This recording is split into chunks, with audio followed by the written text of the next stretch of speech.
mulțumesc frumos! Vă mulțumesc din tot sufletul! Mulțumesc frumos! La noi, la Mehedinți, se joacă foarte mult danțul. Este un joc specific zonei, așa cum la noastră este Geamparaua. Așa este?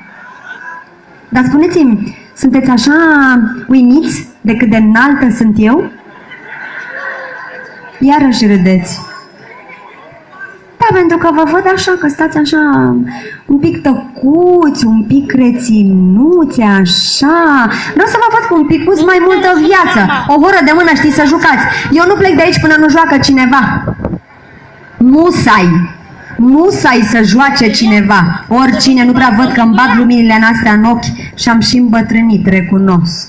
Cât de cât. Când noi ajungem, soacră o să fie bine, că o să vină în oraș, o să-mi spună: hai să vă văd cum râdeți iară de necazul omului. O să-mi zic așa: firei tu, a dracu. Vă spusei că râdeți. Până acum ai cântat tu și au jucat toți.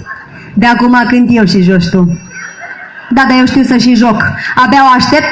Ba, mă aplaudați. Pentru că știu să joc, nu? Cum cântă Nora. Să dea Dumnezeu așa să fie. Hai să cântăm un dans frumos. Să vedem cine joacă după cum cânt eu. Domnul joacă. Turba a fost. Ia să vedem.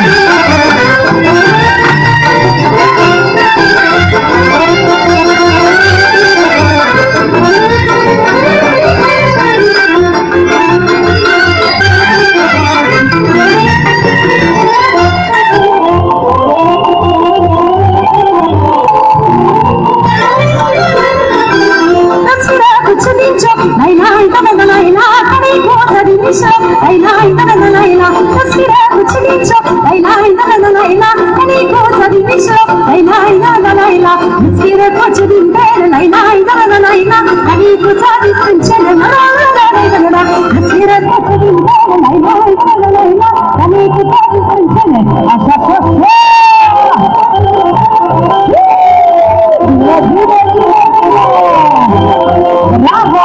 Așa! Acum chiar merge bine!